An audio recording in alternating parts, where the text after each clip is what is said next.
Morning, good afternoon, good evening, wherever in the world you are, and welcome to this program. My name is Wilbert Mukori.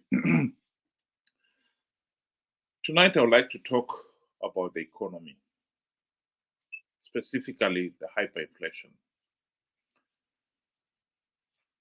I have been accused by some of the people on social media that I always talk about politics, reforms, rigged elections, the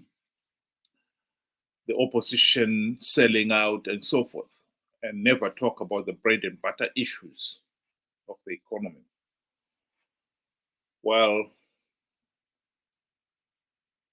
I would like to talk about the bread and butter issues, but also show how they dovetail back to the politics. Zimbabwe's economy is in trouble. There have been articles in today's media talking about how the inflation rate is over 1,600% per annum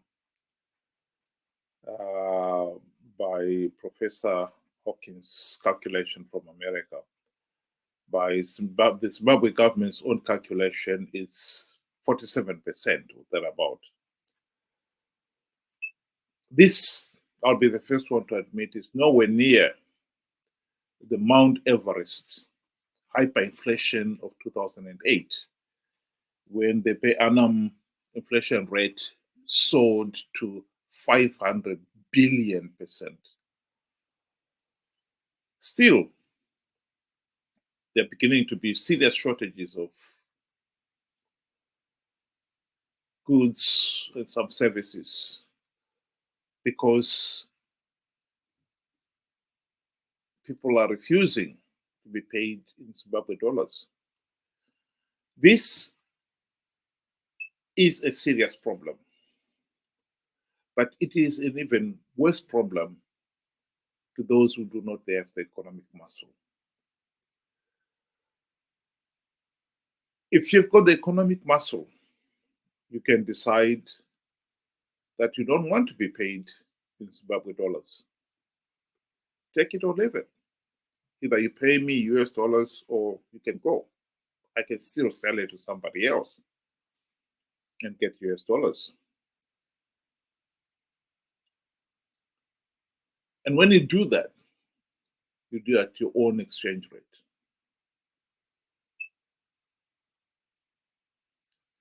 The problem is those who do not have the economic muscles, they are the ones who are really feeling it. Because whatever you're selling, if the person says, I'll give you Zimbabwe dollars, take it or leave it.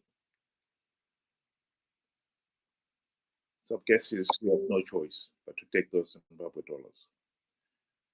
And you take it at their own exchange rate, which is favorable to them, not to you. So those at the bottom of the social scale are the ones who are feeling the effect. And to be quite honest, they are feeling the effect right now. Inflation rate, as I admitted at the beginning, is 1,600%. Nowhere near the 5 billion%, but shortages already are appearing. This is the equivalent of somebody being told that a black mamba, a mature black mamba, 5 meters or more long, will kill 400 men. That's got enough venom to kill 400 men.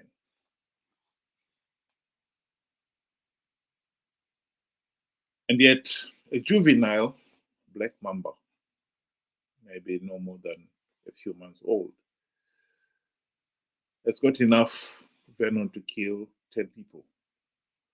If you are at the bottom end of the social scale. Yeah, like somebody coming eyeball to eyeball with this juvenile black mamba. It's called comfort to be told that, oh, it has got only enough venom to kill 10 people. In other words, there's got enough venom to kill you. I don't have to know that it's a juvenile and it won't only kill 10 people. It's very little comfort to me. The worst thing about it is Zimbabwe's economy is getting worse and worse. And so we are looking at a situation here where ever since President Emerson Mnangagwa got into power, he promised that he will revive the economy. It's now over 6 years since the 2017 coup, and the economy is not getting any better.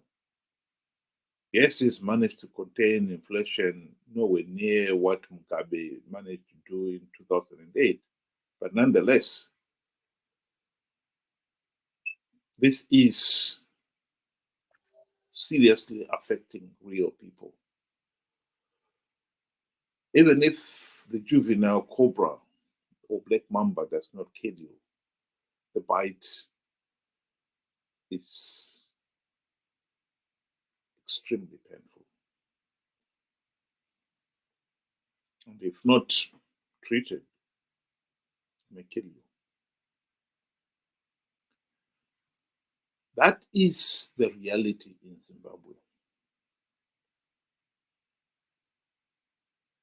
We have got a situation in Zimbabwe where in last year, ZANU-PF rigged the elections. If the people had voted and had elected this ZANU-PF regime, the elections were free, fair, and credible. One would say, well, the people have got only themselves to blame.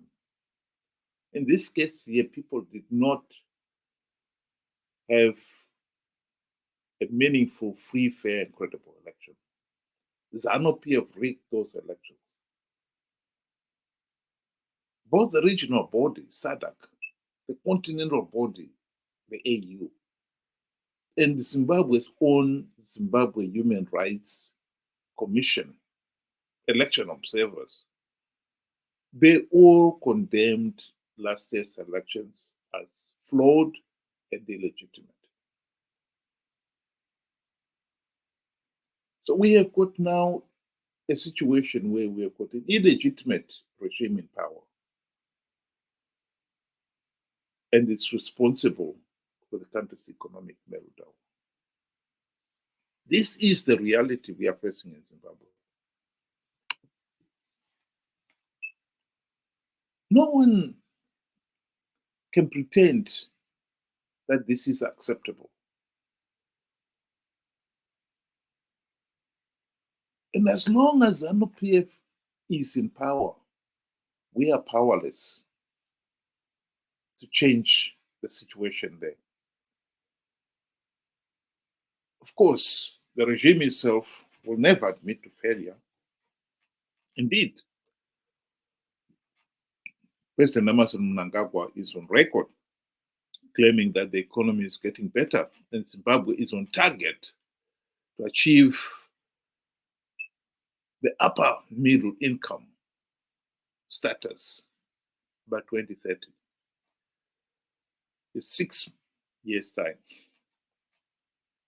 And yet, meanwhile, the country's economy is in total meltdown. We are sinking deeper and deeper into economic meltdown. There's already talk of we need to dollarize, abandon the Zimbabwe dollar altogether. And even then, the damage has been done. Zimbabwe's unemployment rate has been 80%, some put it to 90% for decades.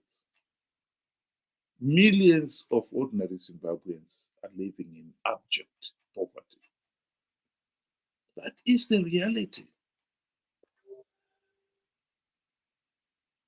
So where is the dovetail? Well, the dovetail is as long as ZANU-PF is able to rig the elections and stay in power, the regime will claim that it is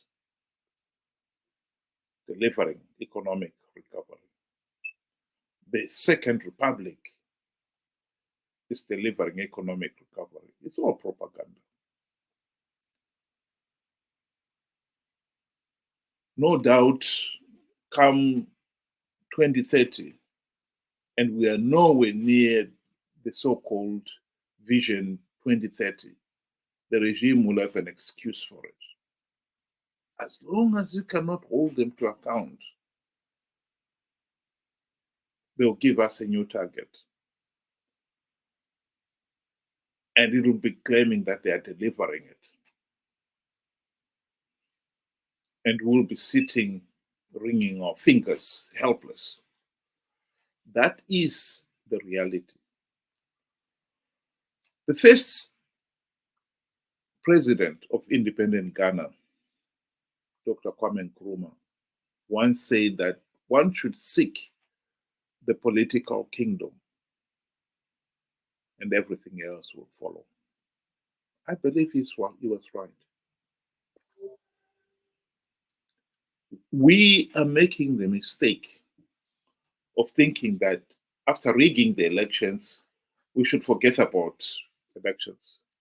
We should focus on the economy and hoping that we can have economic recovery, even though we have got a political system that has failed the nation to deliver the nation's fundamental right to a meaningful say in the governance of the country, that has failed to produce a competent and accountable government. I think the two things are related: economic recovery and political change.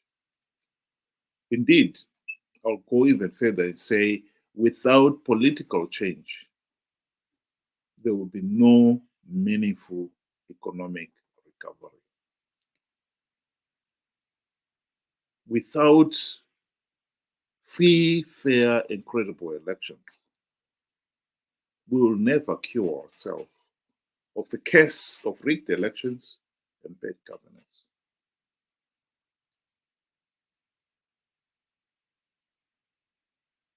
The economic situation right now, I don't see it getting any better.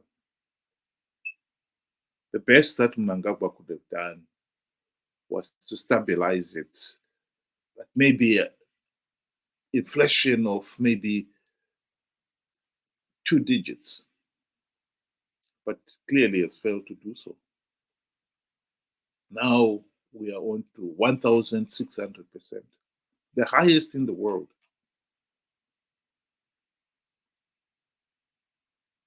Trust me,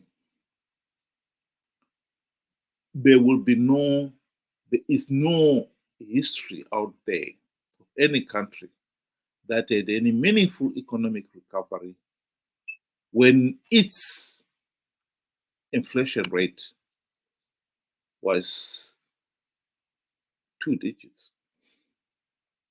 Not at all. Much less 3 digits. And in our case, 4 digits, 1,600, over 1,600%.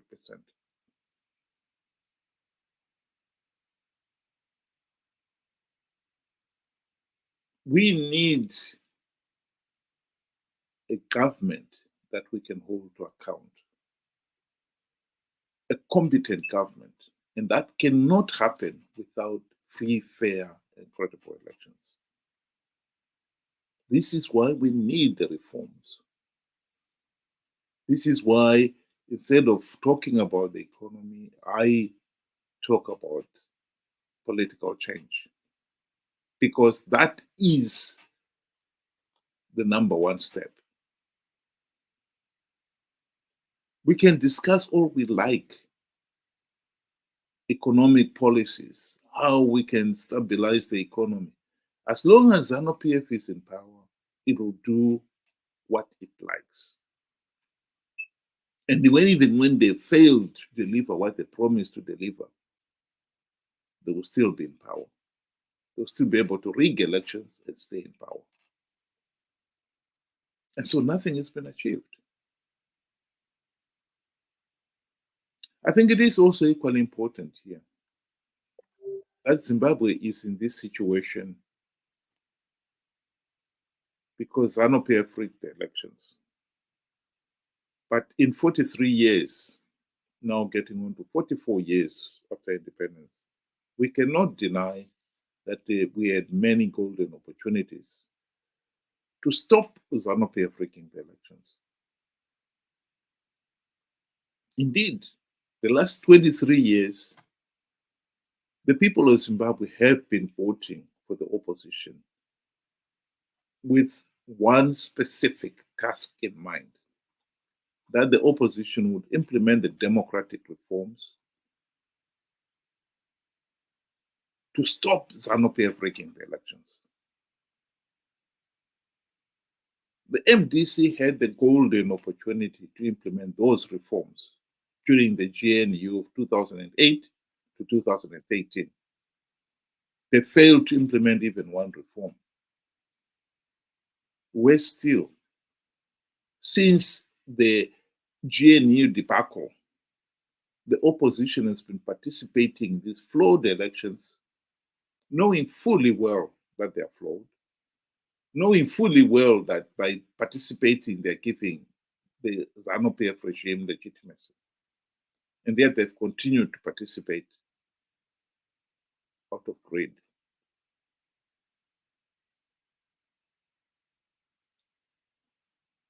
Many people have accused me of, you talk of problems, but you never present a solution. This is the solution. Right now, change, political change, can come from implementing the democratic reforms to ensure that the ZANU-PF does not rig the elections. The only sure way to do that is that we elect competent opposition leaders who will focus on implementing the reforms. It beggars belief that some people still believe that Nelson Chamisa and his current friends in the opposition are the solution. After 23 years, 5 of which in the GNU, they failed to implement even one reform. The very fact that people have not woken up to that reality that, wait a minute, after 23 years, why is it that they failed to implement reforms, speaks volumes of the competence of our electorate. Whether we like it or not, until we implement the reforms, we are in trouble. Right now, the logical step is to implement the democratic reforms so that the ZANU-PF cannot rig the elections. I believe that last year, if Chamisa had not conned the people into participating in those flawed elections, and the people had said, no, we are not going to participate in these flawed elections, and they'd not participated in the numbers that we saw,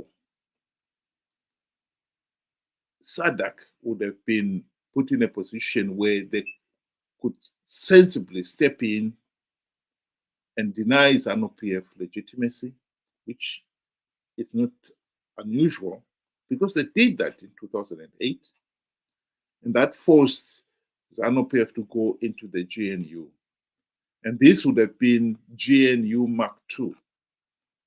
And hopefully, this time we would have had competent men and women who were going to implement the reforms. We really cannot run away from implementing the reforms. We can talk about the economy all we want, but unless we have got a genuinely competent government that is accountable to the people, they will just talk and do nothing.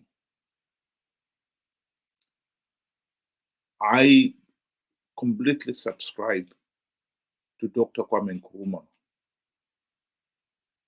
notion that we should seek the political kingdom.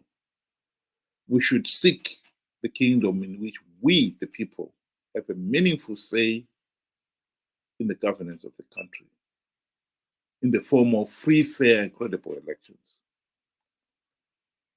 as the number one priority, the stepping stone to changing the economy. The number one thing that must come is political change if we seriously expect economic change.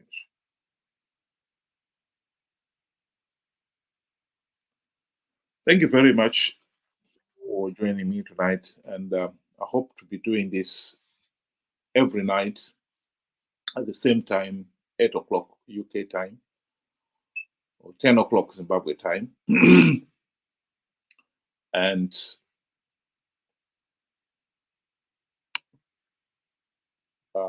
also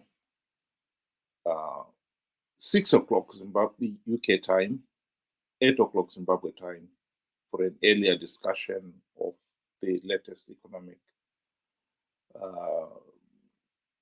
situation in Zimbabwe. And then the 10 o'clock one would be speaking about a particular subject. And I hope that you'll be able to join me. And in future, I will be posting the the link for those who would like to join. And you can also request a link by sending me your comments. I'll be able to read them, even if you don't want to join in person. With that, thank you again for listening tonight, and I hope we'll make this a regular platform where we can discuss issues pertaining particularly to Zimbabwe, to Africa in general.